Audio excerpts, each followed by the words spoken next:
Halo semuanya, selamat datang di video presentasi saya kali ini. Di video presentasi saya kali ini, saya ingin membahas topik yang sangat penting, yaitu tentang negara hukum dan hak asasi manusia. Sebelum masuk ke topik pembahasan, saya ingin berterima kasih dulu kepada kehadirat Allah Subhanahu wa Ta'ala. Dengan kehadiratnya, saya bisa membuat video presentasi saya kali ini. Dan tidak lupa saya ingin berterima kasih kepada dosen saya, yaitu Bapak Ripelhot Otavia, yang telah memberikan tugas atas presentasi saya kali ini. Perkenalkan, saya Rizky Pratama, salah satu mahasiswa di Universitas TI Jakarta dengan mengambil prodi S1 Manajemen. Pada kesempatan kali ini, saya akan membahas tentang hak asasi manusia atau yang disingkat sebagai HAM. Hak asasi manusia adalah hak sebagian anugerah Tuhan Yang Maha Esa yang telah melekat pada diri manusia, bersifat kodrati, universal, terkait dengan hakikat dan martabat manusia. Menurut MPR RI nomor 17 tahun 1998 tentang HAM. Sedangkan hak asasi manusia juga berarti seperangkat hak yang melekat pada hakikat keberadaan manusia sebagai makhluk Tuhan Yang Maha Esa dan merupakan anugerah yang wajib dihormati, dijunjung tinggi oleh negara, hukum pemerintah, serta pelindungan hakikat martabat manusia. Undang-Undang Nomor 39 Tahun 1999 tentang HAM. Menurut Lopa tahun 1999 mengartikan HAM adalah hak-hak yang melekat pada manusia, yang tanpa dengannya manusia mustahil dapat hidup sebagai manusia. Sedangkan menurut Ubaidillah tahun 2000 mendefinisikan HAM adalah hak dasar atau hak pokok manusia yang dibawa sejak lahir sebagai anugerah Tuhan Yang Maha Esa, bukan pemberian manusia atau penguasa. Hak ini bersifat sangat mendasar bagi hidup dan kehidupan manusia. Sedangkan menurut Cipto et al.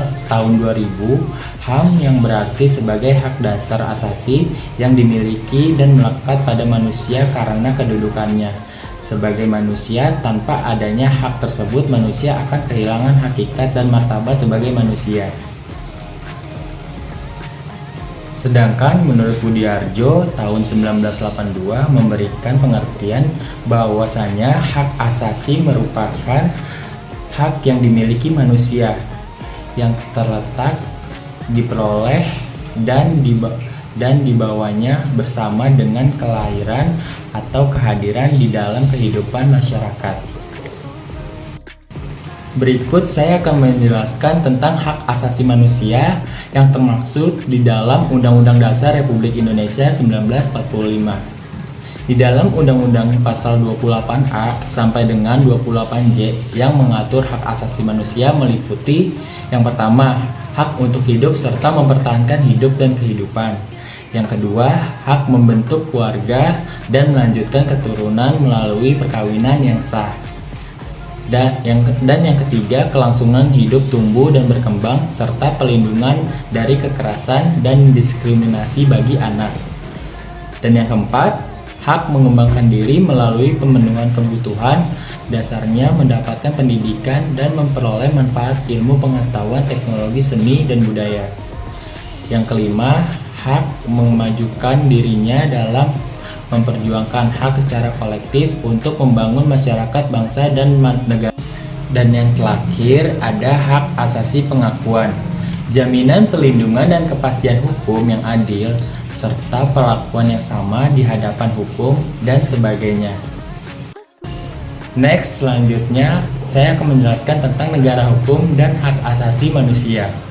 Menurut Cahamin tahun 2003 terkait negara hukum dan memberikan penjelasan bahwa salah satu syarat untuk mewujudkan negara hukum dan menegakkan hak asasi manusia adalah tegaknya keadilan dan supremasi hukum dalam kehidupan bermasyarakat, berbangsa, dan bernegara. Next, berikutnya saya akan membahas tentang realitas penegakan HAM di Indonesia. Realitas penegakan HAM di negara kita saat ini dianggap lebih baik dibanding masa reformasi. Meskipun banyak yang terjadi pelanggaran HAM oleh warga negara terhadap sesama ataupun oleh pihak negara terhadap warga negara. Pelanggaran HAM seperti penganiayaan, pembunuhan, pemerkosaan, penculikan, tindakan anarkis, perusak lingkungan, perusak fasilitas umum, sekolah, kampus, tempat ibadah, tindakan diskriminasi, atau pemaksaan kehendak masih terjadi. Analisis menunjukkan pelanggaran HAM disebabkan oleh lemahnya silsilah penegakan hukum terhadap pelanggar. Kurangnya political will pemerintah dalam menerapkan norma-norma HAM, dan penguasa memanfaatkan kekerasan negara untuk mempertahankan kekuasaan. Kesadaran hukum masyarakat juga rendah. Jaminan HAM di Indonesia harus diikuti dengan kewajiban untuk menjunjung hukum dan pemerintahan sesuai Undang-Undang Dasar 1945. Implementasi hak asasi di Indonesia berbeda dengan negara barat yang umumnya hanya fokus terhadap hak tanpa kewajiban. Pancasila mengajarkan pentingnya kewajiban daripada hak. Seimbang hak dan kewajiban serta utamakan kepentingan bangsa dan negara di atas pribadi atau golongan. Meskipun Presiden Amerika pernah memberi pesan sebagai warga negara Indonesia, kita lebih baik dalam melaksanakan hak dan kewajiban sesuai ajaran Pancasila. Saya sangat senang sekali bisa membahas topik pembahasan kali ini.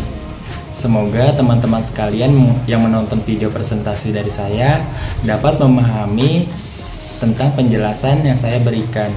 Sekian video presentasi dari saya, kurang lebihnya mohon dimaafkan. Terima kasih.